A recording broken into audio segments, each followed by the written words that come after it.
evening and welcome to Real Talk, where every Sunday night we offer insight, education, and resources to in-home caregivers and those affected in their world, the children, the parents, their extended family, and obviously the nanny, doula, and postpartum doula and newborn care specialist community.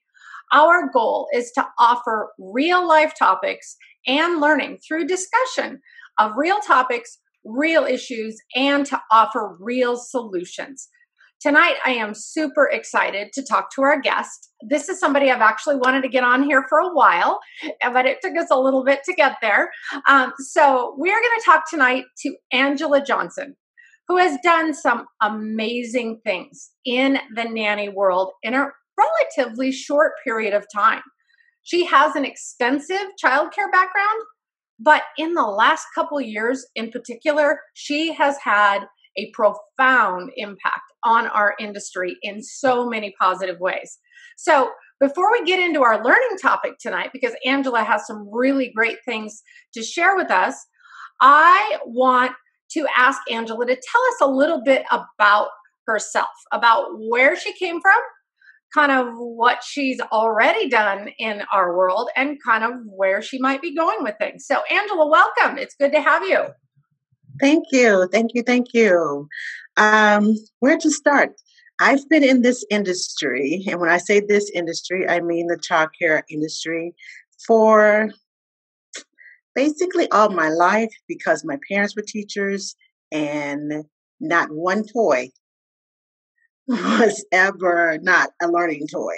So that started my learning started early. I started babysitting at 11.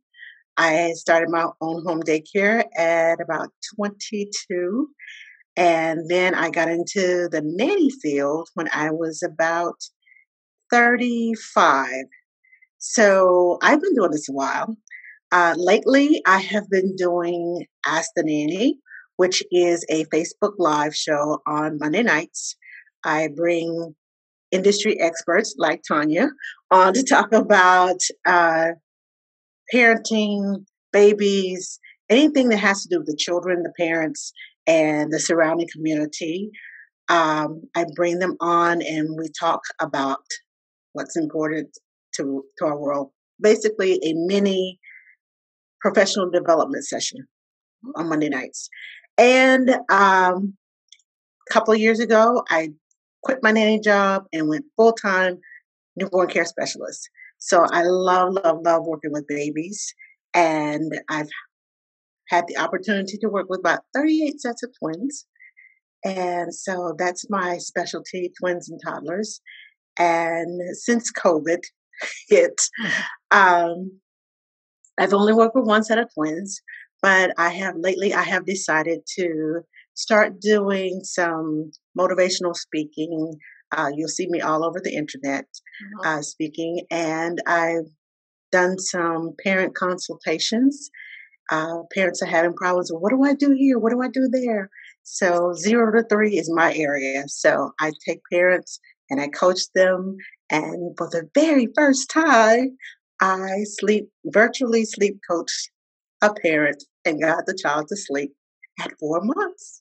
Awesome. No doubt.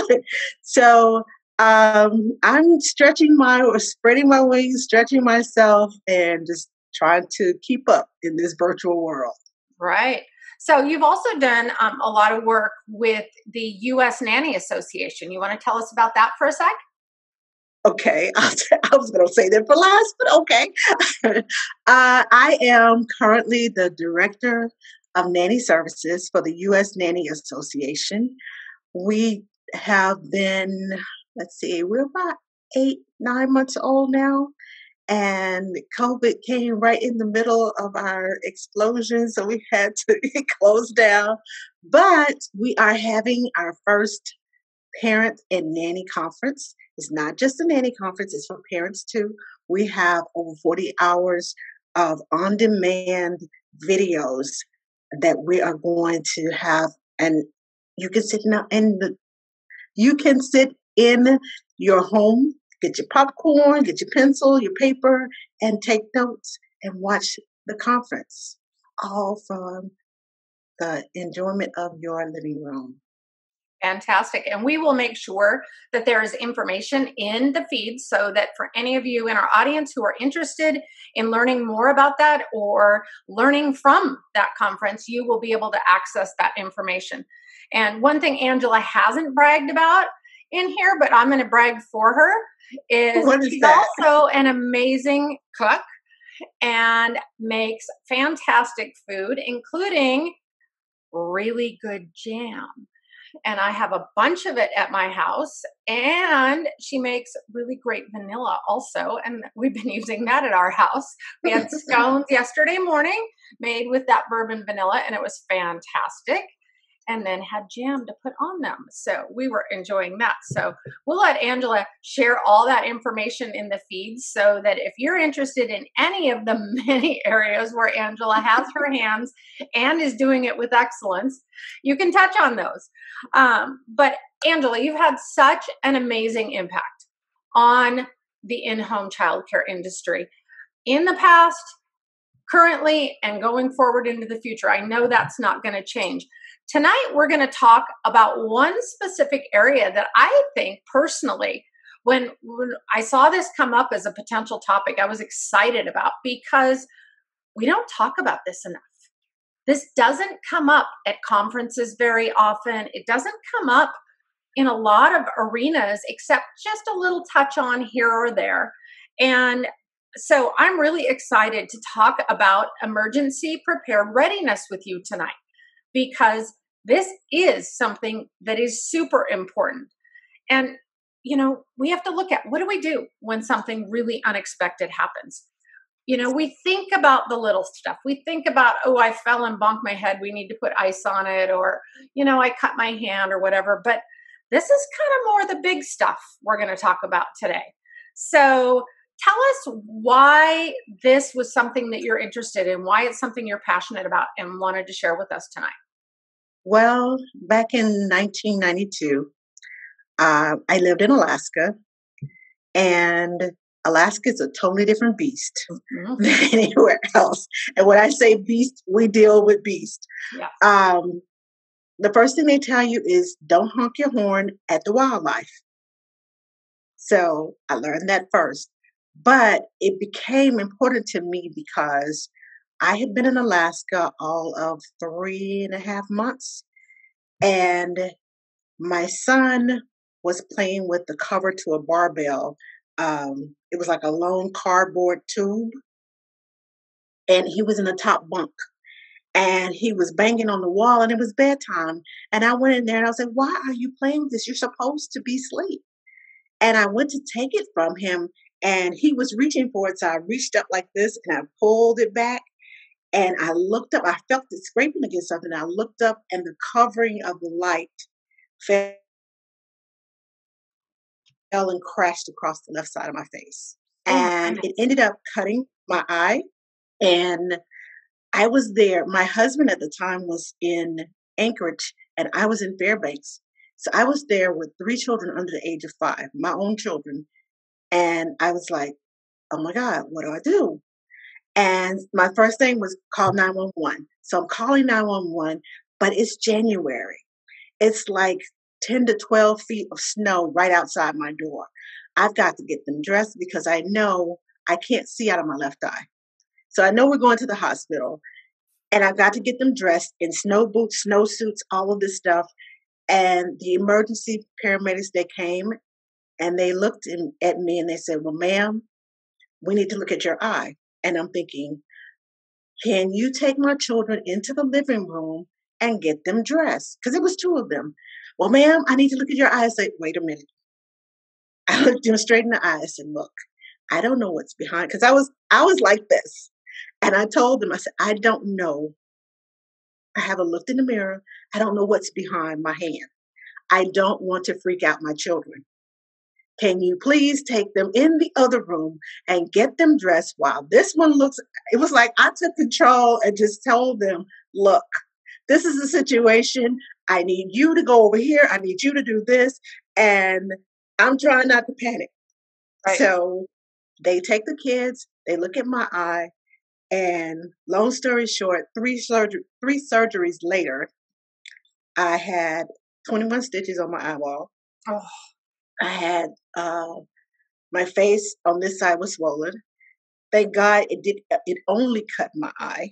It didn't cut my face. mhm. And I had only been there such a short time. I didn't know where my children were. I had called a lady from my church, and she was supposed to come and pick them up. And they finally told me right before I went into surgery that she came and got them. I was worried about them. My blood pressure was up because I was worried about my children, because that's the first thing they told us. Children, especially young children, will get kidnapped. Huh? In Alaska. It was before you had to have a passport to cross the borders into Canada. All of that was not in play. So that's when it became important to me. Okay, I need a plan. Mhm. If something like this happens again, I need a plan. Now, I had a home daycare and we did fire drills all the time with the kids. But what about a personal plan? What about just for my family? Mhm. So it was me and my three boys in the ambulance, headed to the hospital, and had no clue what was going to happen.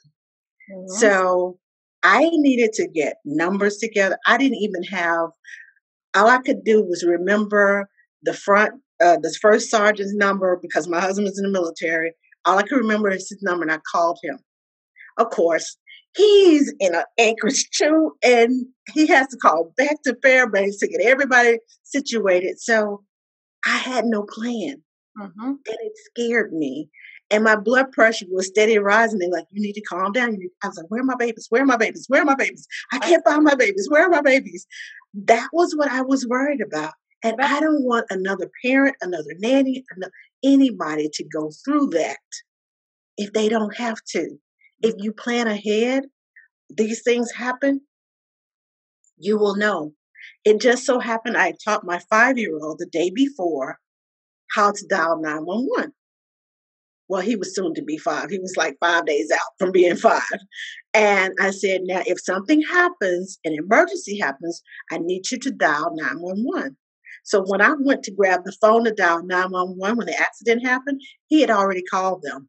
And I was like, I need you to hang up because I need to dial 911. And the woman said, ma'am, this is 911. And I was like, well, who called you? Your son. Oh, okay.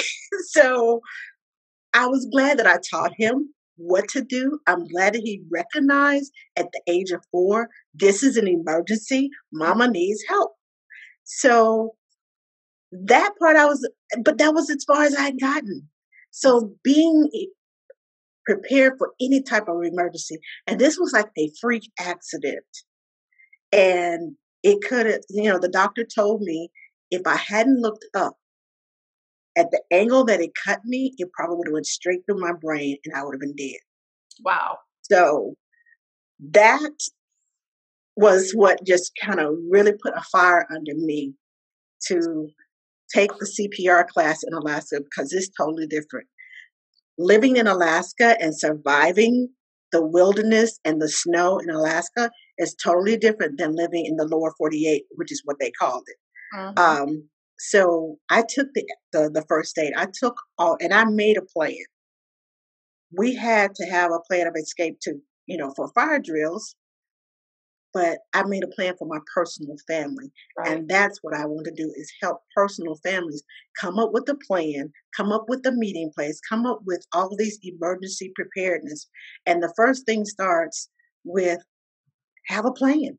Mhm. Yep, absolutely. I'm going to jump into our 5 points here in just 1 second, but I love one thing that you said there. You made a distinction that in Alaska, it's different. Okay, so I live in Arizona. So that was the top end of the country. I live in the bottom end. You were in the cold, I live in the heat. And one of the things that's distinct here about our first aid and CPR training is that if you can't find a child, the first place you look is the pool because water is such a huge attractant for children, and almost every home here has a pool. And so the first place you go is the pool. And then the other distinction, the other things that we learn is they teach us about snake bites here and how to deal with rattlesnake Yes. bites and things like that. But so that's a key point in this whole overriding thing that we're going to talk about, which is there are going to be things that may be specific to where you live as an individual, either your home itself or the environment you live in. So your first thing was, and you mentioned it briefly, but have an evacuation plan that includes a meeting point. What does that look like? Well, in case you have to evacuate your home in floods, in fires, whatever the case may be, there needs to be a place where you can meet, because I know like in California, they have earthquakes. So you need to set up a place with your children, with your nanny, with your grandparents, whoever is a regular visitor to your home. You and your spouse get together, whatever the case may be, and create a meeting spot. And in case cell phones go out, they have like two-way radios that you can get. Make sure one or at least two people have contact with two-way radios. I lived in Washington, D.C. when 9/11 happened. And cell phone service was like crazy. Trying to get a message through was crazy. My sister-in-law was in the Pentagon. Her office was destroyed. We didn't know where she was.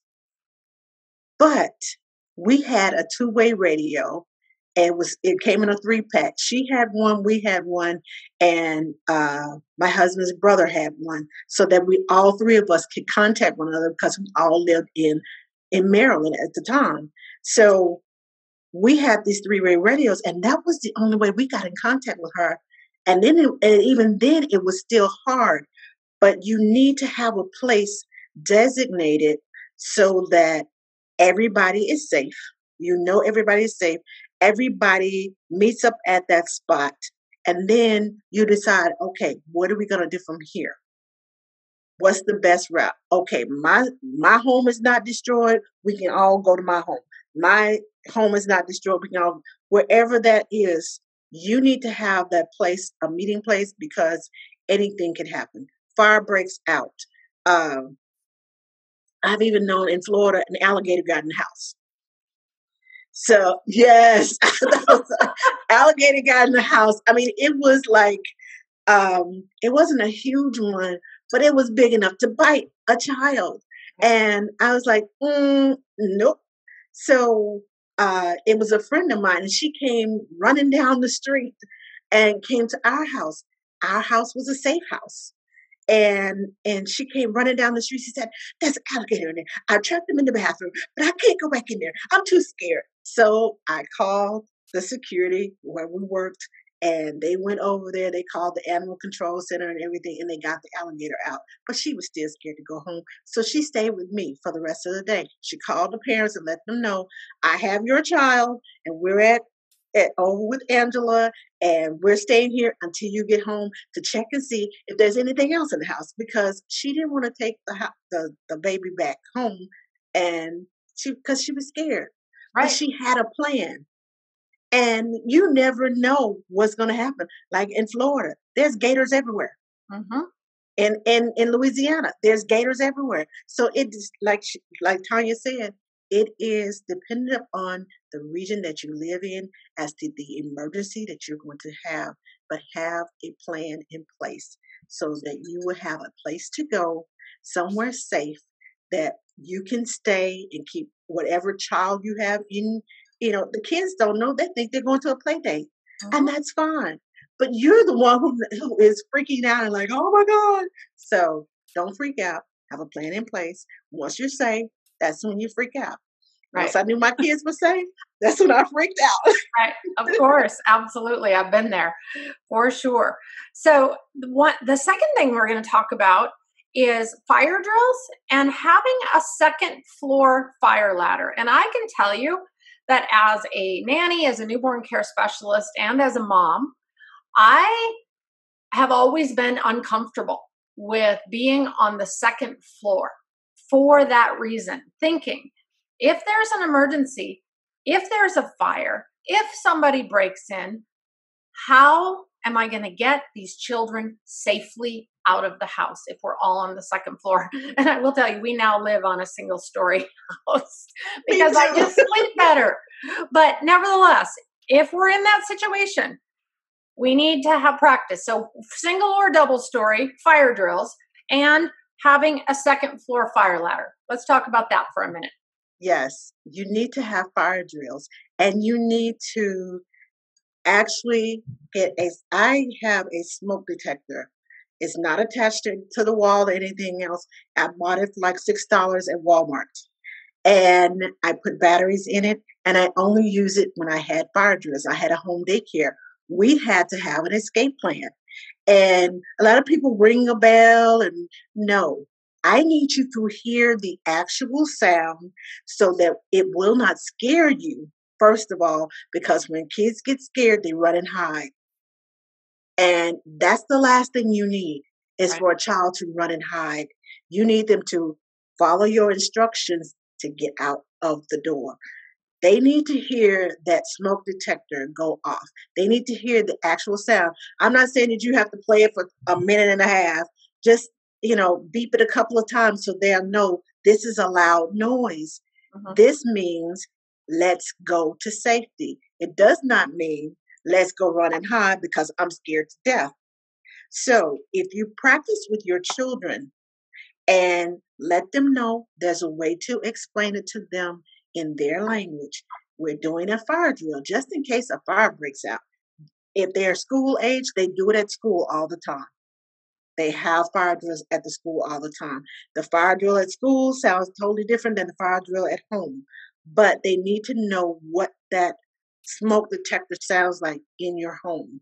Mm-hmm. And they need to know where to go, how to get out, teach them how to touch the door, and always sleep with the doors closed. Teach them how to touch the door. If the door is hot, do not open the door. Teach them how to grab some clothes, pajamas or whatever, and push under the door because there's like this much room under the door. And the less smoke that you get in the room, the more chance they have of surviving. And because most kids, they die of just a smoke inhalation. The fire hasn't even gotten to them yet. So if you teach them how to shove their clothes underneath the door, and that will help save them too. But you need to have a ladder and practice with them going down the ladder. Even if you had to go down the ladder and help them over the ladder, practice. I know your neighbors are going to think, what are they doing? Are they crazy? They're putting their child in danger. But you're actually saving your child's life. You're putting measures in place to save your child's life. So having that ladder, even and you need to have one on both sides of the house, whether it's in mom and dad's room on this side of the house or the kids' room on that side of the house, you need to have it. You don't need your child trying to run through fire to get to the ladder to go down. Mm-hmm. You need to have one on both sides of the house, show them where it is, show them how to properly use it. Yep. And that's a key component because it doesn't do any good to have a ladder if you don't actually know how to use it or know what to do with it. So yes. That's huge. And yeah, I think I'd probably alert the neighbors for sure. So what about having a safe room or a safe place and a safe word? Now we talk in the NCS world in particular, because a lot of us, even nannies, work for clients who might need to have safe rooms for a lot of reasons. Some of them are very high profile and there can be dangers to them as well. But how does that apply for our average families? A safe room, a safe place, and a safe word? Well, average families can experience the same thing as high profile and high net worth families do. A burglar does not care. He is coming to get what he wants. And anybody that gets in his way. So you need a safe room or a safe place for your child to go. And maybe I watch too much NCIS, those shows, but is a lot of truth where art imitates life. Children need a safe place to go and a safe room. Even if a tornado came, you still need a safe place to go because there are a lot of latchkey kids. And tornadoes don't care what time of day it is. They're coming, they're coming. So have a safe place for them. It's a little small closet. Have a flashlight in there. Have some snacks in there, and make sure the kids know this is not a regular play place. We don't play in here. This is for emergency only. These snacks are in here for emergency only. Now, I'm not going to tell you that your child's not going to go in there and want to eat snacks first if it is, because they're nervous, but have things for them to do while they're in there, a book to read, quiet things for them to do. I wouldn't suggest putting a tablet in there. I wouldn't suggest putting a video game in there because they'll get to playing and be like, yes, and give themselves away. So, quiet things to do in the room. And I would also, if you have an old phone, all old phones will dial 911. Even if they cannot speak, have the volume down. Make sure that you preset the phone to silence so that, when you're dialing, some phones go, you don't want that to happen. Have it set on silent. Don't even do the vibrate, because if they sit it on top of something, they can hear it. It'll make a buzzing noise. So have that in place so that can at least dial 911. A safe word is something you get between you and your child. If it's grandma, if it's grandpa, the important people need to know the safe word, because if they are in the safe room and you just start calling their name and practice with the safe room, just because mom and dad is calling your name does not mean you come. If they say the safe word, then you come out. Make sure that they know that, because in an emergency, the burglar may tell you, call your kids, I want to see your kids. Well, and if you start calling their names and they start coming, you put them in danger. If you don't call the safe word, they know, do not come. Especially if you have instructed them to go to the safe room. Go to the safe room. Don't come out until I say the safe word. I don't care if I call you 50 million times. Do not come out until I say the safe word. That works at the park. That works at the swimming pool. That works at school. If somebody says, well, your mom told me to come pick you up, have your child say, who are you and what's the safe word? If they don't know the safe word, run for help. And don't let somebody at the park say, oh, here's a piece of candy. Oh, she can have it. It's okay. Your mom won't mind. No. Unless you have a safe word, I don't care if you know that person. Unless you have a safe word, it is not okay to take that. So let your kids know.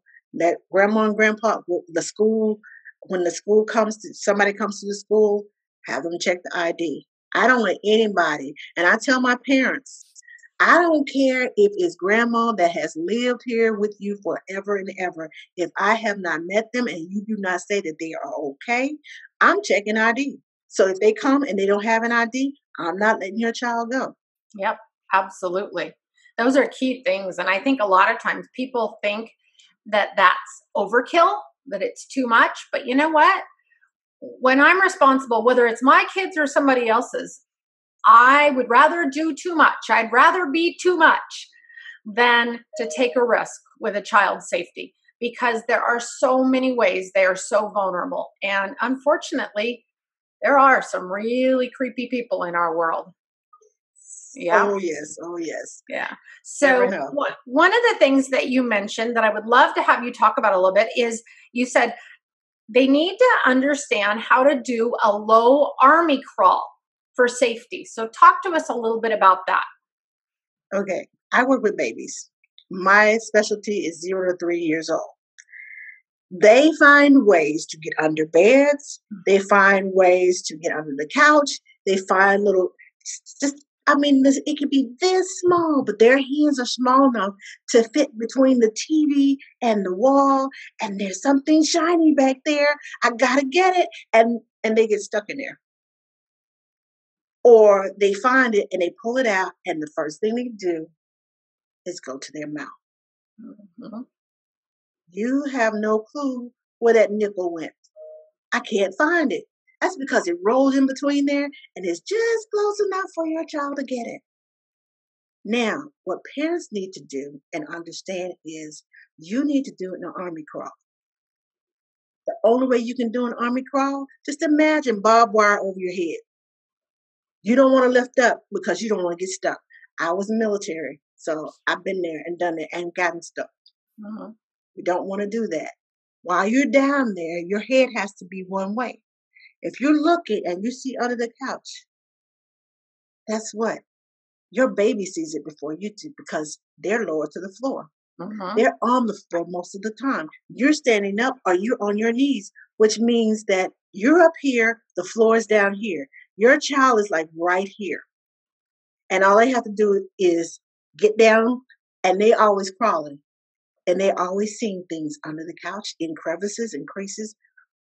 You need to do a low crawl at least once a week, if not every day.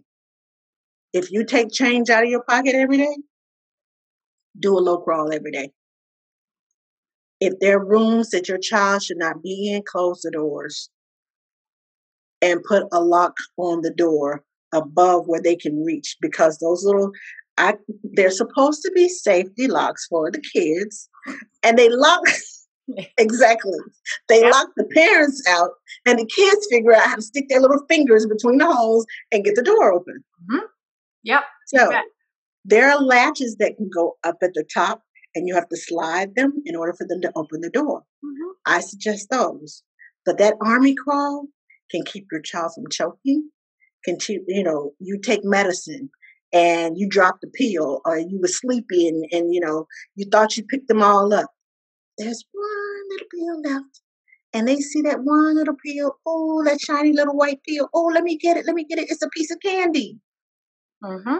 And your child is drugged. Yep, absolutely. Just like that. Those are huge things. We lived in a rental house for the last year. We finally just got to move into our house about a month ago. But prior to that, the rental house that we moved into had locks way up high on the door. And my husband's like, why is that up there? I said, because clearly somebody had an escape artist. And he's like, what? And I'm like, no, those are kid locks. That's why that's up there. It's to keep kids from opening the front door and walking out into the street. He was like, oh, it didn't even occur to him. But because of what you and I do, I instantly know about that. Door, right? And locks on the cabinets too. You bet. And the final thing that we had down to talk about today was having a first aid kit in the home. And I think a lot of people may have these, and they have some of the basics in them, but a lot of houses don't. And so let's talk about that for a minute. Okay. So the basic first aid kit: Band-Aids, a couple of patches of gauze, maybe a roll, a little pair of scissors, some little bee sting ointment, and some little A&D ointment. The basics. Now, I'm going to tell you a story. When I lived in Alaska, I had a home daycare. Yes, I'm back in Alaska because it's totally different. And we were taught, we created a first aid kit. We took twin size sheets and we cut them in a triangle. We just cut straight diagonal because you can fold those and make a tourniquet. You can fold those and make a sling. You can fold those if somebody gets punctured, and you cannot, if somebody has a knife sticking in them, or a stick sticking out of them, or whatever, they fell on something, you don't pull it out. You have to pack it and keep packing it and keep packing it. And that little first aid kit that you have does not work. I was in a situation where I was driving, going to the grocery store. There was a woman, I could see her in the distance. And then I saw the moose. Now, moose stand like 6 to 10 feet tall with the huge antlers. And she honked her horn. That's the first thing they tell us when we get off the bus and go to the and we go to this meeting. They tell you, do not honk your horn because some horns sound like mating calls. It sounds like their war cry. Uh, some of the horns make noises that can cause the animals to get startled or to go in fight mode. Well, apparently this moose went in fight mode because his antlers went through her front windshield. I'm driving behind her and I'm like, oh my God. But he got stuck on her steering wheel, and his head is steady going like this, and I'm hearing this glass crashing. My kids in the backseat asleep, so I parked my car. I run up there. I grab before I run, I grab my first aid kit, and because I have a first aid kit that I created, I have a huge pair of scissors. I had to cut her seatbelt and drag her out the back seat of the car before the moose totally destroyed her because he had cut her all up and down with his antler. The thing that saved her was in the wintertime, moose have this hair that grows over their antlers. So to help keep them warm during the wintertime. And I think that was the only thing that saved her. But I had to cut her out, drag her to my car, back up, and then go call 911. Because this was like in 1993. And cell phones were not as, I got one on my hip like they are today. But I called 911. They lived, the hospital was 2 blocks away. They came, the animal control center had to come and tranquilize the moose to get him out of the woman's car, out of her windshield. But if I had had a regular first aid kit, guess what? I've been trying to fight the moose to get to her seatbelt to try to. No. I had to go through the back door to get her out of there. No, all I could have done was going to call 911. But make you a first aid kit that has large scissors in it. You don't know what you're going to have to cut. You may have to cut clothes. You can't cut clothes with them little bitty kindergarten scissors. You can't cut clothes with a little bitty little safety, those little safety clips, nail clip things. Mm-hmm. You need gauze, not just 3 little pads. You need rolls of gauze. We had ice packs. You can buy ice packs that are it's like a chemical ice pack, and it pop the middle, and it immediately goes cold. You can buy the same thing with heat packs. Mm-hmm. Immediately it goes hot. Those types of things you need in your first aid kit. Have one in your car. Have one in the house. Keep a small one in the diaper bag. But even in the diaper bag, create your own so that you will have more than just the little Band-Aids. Because those little Band-Aids are for kids. If you got a big wound right here, and you need something over it, you're going to have to put some gauze on there. You need some medical tape to tape it on there. You're going to need more than what's just in that little kit. Mm-hmm. And most importantly, take the first aid class so you'll know what to do with the first aid kit, and take CPR because you are your child's first savior. Mm-hmm. Before the paramedics get there, before anybody else gets there, you are your child's first savior. You need to do if you don't have, I see a lot of families that have, well, if you need the CPR chart, it's in the cabinet. Okay, so the cabinet's in the kitchen and the kids are in their bedrooms. So you're going to run back and forth and read directions. Okay, let me give them 2 breaths. Okay, let me run back. Okay, let me pump his heart. Okay, hold on. Wait a minute. How many times am I supposed to pump the heart? You don't have time to do back and forth, back and forth. If you take the class and remember just half of what because sometimes we panic If you remember just half of what you were taught in the first aid and CPR class, your chances of saving your child are much greater than you running back and forth to a chart. Yeah, absolutely. And trying to read. I was just reading a post today where somebody said, hey, my last first aid CPR was like 2014. Do you think families really care? And all the people who are CPR instructors were like, look, it's the muscle memory. It's the practice over and over and over again, year after year, that's going to kick in if you have a legitimate emergency. Right. And I've been doing it for over 20 years. And I still feel like, wow, I'm not sure I would do the right thing. I just hope that all those times of doing it, it would kick in. And I have kind of a more in-depth because I'm what's called a rescue diver. And so I have to learn things that are related to first aid and water and the ocean and the animals and oxygen and all kinds of things that are even beyond that. And I still wonder, would I remember? But that repeated exposure to it is what's going to be our savior in that moment when we panic, for sure.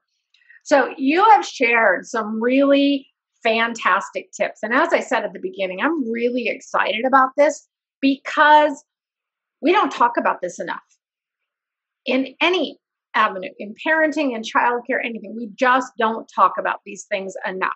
Is there anything else that's really key or important? One final little point that you feel like you want to share with everybody? Well, I would say beyond what I just said, check your homes.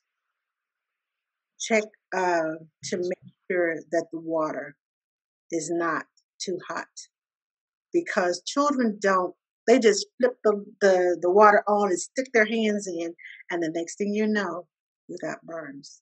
Mm-hmm. Don't let your children play in the kitchen while you're cooking. Have a designated area set off aside.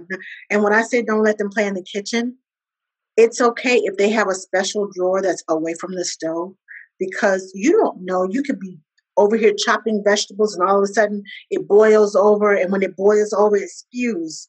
Mm-hmm. And if your child is sitting there, they get drops of hot liquid all over them that can cause third-degree burns. I've seen too many moms, they're in the kitchen cooking and the child's grabbing their leg and holding onto their leg, or they're holding the baby and cooking. I know there are some cases where it's important. You have no other choice. The child is screaming, but think about it. Would you rather your child scream for a minute while you go stir the pot? Or you go to open that lid and the steam, the baby, if you're wearing your baby, the steam off of that pot burns the back of your baby's legs or your baby's arms or even your baby's face. Mm-hmm. Because steam burns to you. Yeah. You may not think about it, but if you stick your head in a dishwasher, you open the dishwasher and it fogs up your glasses and you like, oh, think about it. You are sensitive to it. Your baby is extra sensitive to it, your children. So think about what you're doing in your kitchen around your children and turn those pot handles around, because they're just big enough to grab those things. Mm-hmm. And that is one thing that scares me. Mm-hmm. Absolutely. I have really appreciated all the information that you've shared with us tonight. We're going to make sure that we share in the feed information about the U.S. Nanny Association Conference. We'll share some information about Ask the Nanny and where they can find you on Monday nights. But I really wanted to just say thank you for joining us. I really appreciate having you here on Real Talk. It's been an honor to have you and to learn with you. So thank you so much for joining us. Thank you so much for having me. I really appreciate you inviting me to come on. I know my schedule's busy, your schedule's busy, so we finally got together. Right. It can be a little crazy. Thank you so much. Absolutely. So if you have any questions for Angela, feel free to put them in the feed and tag her or tag Newborn Care Solutions, even if you're watching this on Facebook replay, because we can reach out to Angela and get answers for you to your questions. So we would love, if you want more information, to go ahead and put that there. But everybody, thank you so much for joining us tonight. Thank you, Angela. And everybody have a fantastic night. Bye-bye. Bye.